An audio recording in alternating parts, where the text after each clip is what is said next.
Good morning, welcome to SlimChat. It's Tracy. So,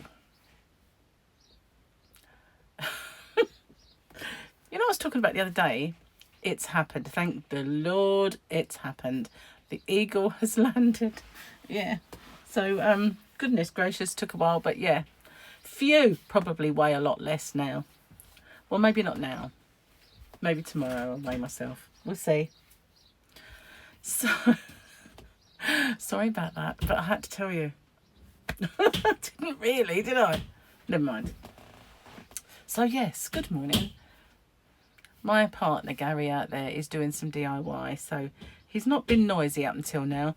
Just been screwing in screws and stuff, but now he's obviously ripping something down, or sounds like he's pulling something down, doesn't it? Anyway, I don't know how long it's going to take for him to finally finish this house. It's probably like the Severn Bridge in the borders sort of here and over to Wales area.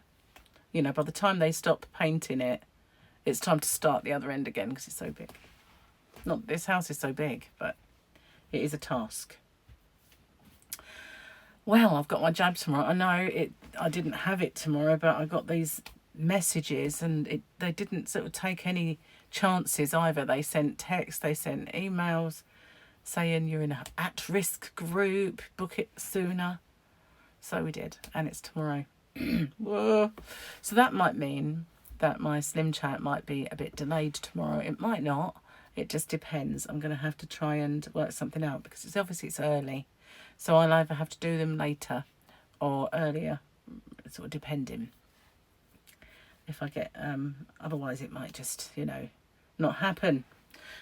Because the appointment's quite early. I had to do it early because Gary's working. He didn't really want to have his second jab and then have work. But waiting until Friday is really only a week difference from what was before. And it seems to be that there is some urgency to get it done.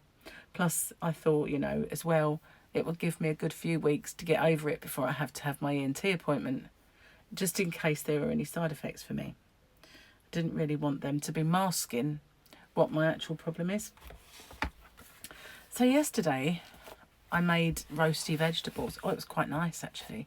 Gary had bought me this pot. I mean, I normally do my own, but it was just, and all that was in there really was red onion, red pepper, a couple of slices of courgette, some tomatoes. That's it, I think. But it was all piled in.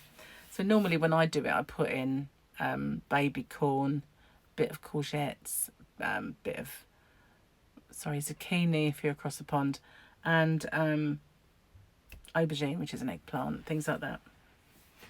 And I usually mix it all in, and it's quite yummy. But it was nice anyway, and I had that with chicken and some of that mayonnaise from Nando's. Really, really nice. So I enjoyed my dinner. Don't have a clue what we're going to have today and tomorrow. We didn't get anything out today, and Gary's off, so maybe we'll pop out. So yesterday's movie quote, Carol Ray and Jane Licorice's mum got it right. Get ready for a surprise, was indeed Total Recall. And it's the bit where Arnie's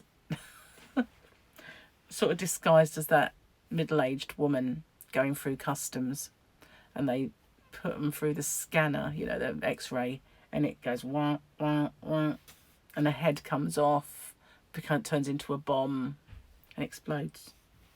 Obviously it's not really Arnie then, is it? So this time it's something a little more light than the movies we've had, and you might get it, you might not. The flower that blooms in adversity is the most rare and beautiful of all. So, I didn't do an impression of that one because, quite frankly, I don't know how they say it. I've only ever seen it once, but it's nice and pretty. So, we'll have that one, and it's more, it's a lighter one than the action movies we've been having so far. But like I said, some of my quotes will be from movies I've done before because, they're great one-liners and I love them. Pardon me. So, yeah, not really much else to tell you. I haven't got anything at all kind of prepared for today. I didn't want to get up. You know, I woke up about 5 and I thought, oh, you know, kind of got up, went to the loo, got back to bed. I thought, I'm going to be awake now. Next thing I know, it's almost 10. So obviously I wasn't going to be awake now. And if Gary hadn't brought me tea in to wake me, I don't think I would have woken up if he hadn't nudged me and said, cup of tea, it's nearly 10. So if Gary says it's nearly 10, it's actually 9:30. He always does that. You know, it's 1 o'clock, and I look, it's 12:30. You know, it's 2 o'clock, and it's 1:30. You know, he always tells me I think it's a man thing, because he's not the only one that's ever done it. But they always like round it up to the next hour when it really quite clearly isn't. There's still a long way to go yet, and he does it all the time. So when he said it, he kind of woke me up and said, "It's 10 o'clock." I went, "That means it's 9:30." And he went, "Oh, whatever." And it was. Seriously, it was. Right, so I'm going to get off and upload these and work out what the Gaz and I are going to have for dinner today and breakfast. And I need to take painkillers before I even think about eating though.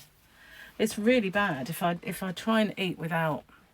It's just agony. So I need to get that worked before I can time it just right before. So thank you very much for watching, and I'll see you on the next one. Bye for now.